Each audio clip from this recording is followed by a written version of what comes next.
Morning, gentlemen. Jim Tracy, Land Use Council for Threat Hill Materials. A couple, and other companies that you know. A couple of issues this morning.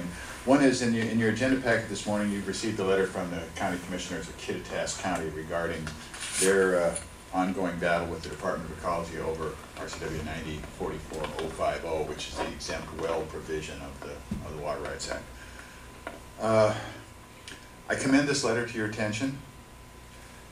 The issue that the Kittitas County Commissioners have attempted to alert you to in this letter is essentially the same issue that took me 7 years after losing the case 6 times before I finally prevailed with the Court of Appeals the 7th time, when ecology looks you in the eye and says, the words in the law mean what we say they mean, and oh, by the way, we don't care what the legislature intended, we are going to interpret based on current facts and circumstances as we understand and apply them.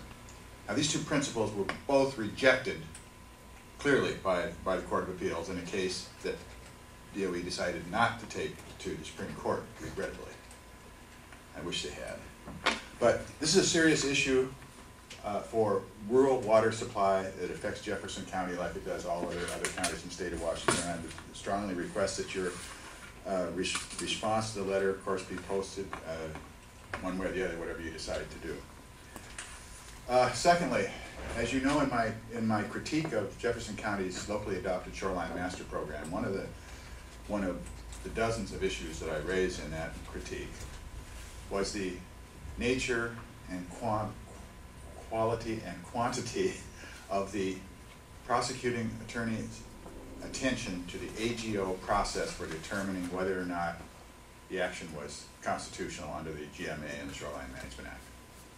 You've read I'm sure, hopefully read that too. I'm not going to repeat it here.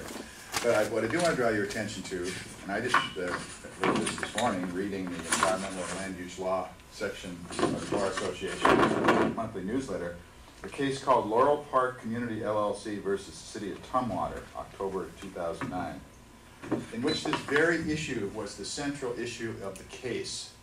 What is the county's, or let's not say the county, but the decision makers' obligation to use the AGO process for determining constitutionality and show their work?